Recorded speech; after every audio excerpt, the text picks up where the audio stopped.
Welcome back. Are you ready for the second way that God speaks to us? If you haven't watched the first two videos, the first video explains why people feel like they can't hear God's voice and how we can be able to hear Him and understand Him. In the second video, we actually start to talk about the ways that God speaks to us. So the second way that God speaks to us is through thoughts, what I call thoughts and closed visions. He created a part of us where we could imagine things, where we could be creative, we could think of things, we could have pictures in our head of things, right? One of my favorite verses is in Isaiah 26, Verse 3, God will keep you in perfect peace when your mind is stayed on Him. Mind in that verse is actually the word imagination. So if I am continuously imagining the goodness of God, then I will remain in perfect peace. It's gazing on His character. This also goes back to Philippians chapter 4 that I said in the first video.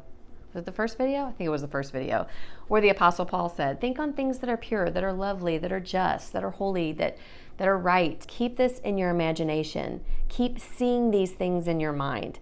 Don't just see the words like a ticker tape. See the pictures of the words. A dear friend of mine once illustrated what this meant. 1 Peter chapter 5, verse 7. It says, cast your cares to the Lord because He cares for you.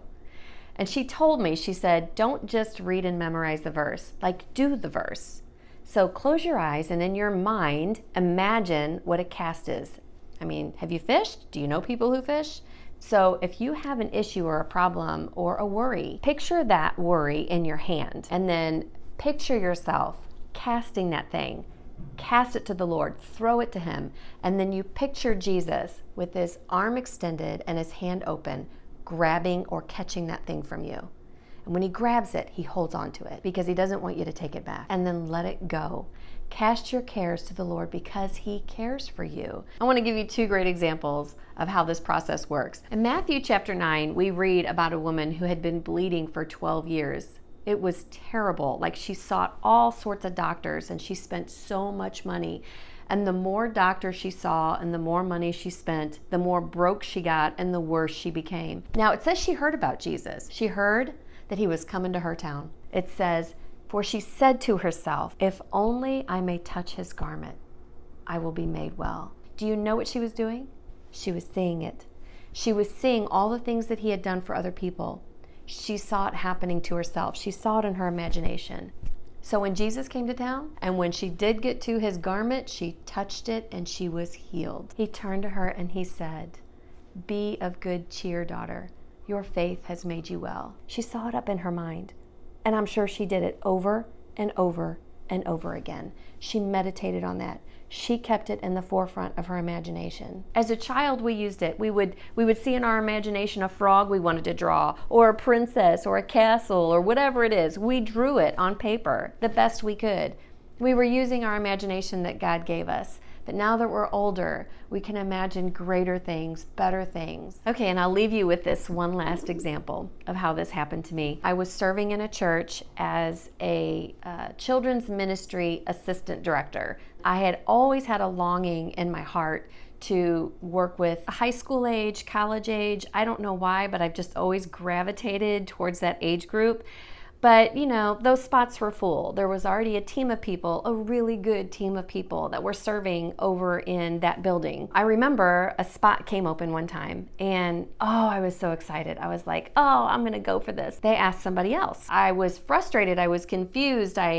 I thought, why am I not being able to do this? I mean, this is clearly something that, you've put in my heart. And I remember being in the office in the church basement one afternoon by myself. I remember I was filing something in the filing cabinet and I just got on my knees and I just started to cry. I took it like God pushed me aside and chose somebody else. My eyes were closed and in my imagination, I saw a picture of jail bars, like prison bars. And I remember thinking, that's weird. Why would I see that? It wasn't too long after that, these two women in church came to me and they said, we have been going to this jail, this local jail, doing jail ministry, and we have had a third person with us and that third person stepped down and couldn't do it anymore and we need somebody else. And we both talked about it and we thought you would be a great candidate for that. Would you be willing to come with us to the jail and do jail ministry? I never thought about doing anything like that in my life, never. but something switched in me, like a switch, like a light switch, and I couldn't get to that jail fast enough. And it wasn't until later that I realized I didn't get passed over or pushed aside by God. I was set aside because I had something else He wanted me to do. And when that opportunity came, He filled my heart with such joy and an eagerness to do it. I couldn't believe it. And I loved it. I was in that ministry for 6 months. And at the end of that season, guess what happened? There was an opening in the high school. I took it, and it was perfect timing. He knows what we want to do, but He wants to do it in His timing, the way He wants to do it. And sometimes He shows us things that we don't quite understand at first, but if we practice what He says to practice, using our imagination, trusting Him for things that we see, even when we don't understand it, lean not on your own understanding, but trust God in all of His ways, and He'll make your path straight. You know what He did? He straightened out my path. What if I insisted on going over to the high school center before it was my time? What could have happened? I don't know, but I didn't. I was obedient. I was filled with joy, and I did it at the right time. So that's all for today. Stay tuned for the next video, because it will be once again on another way that God speaks to us, and I'll see you next time.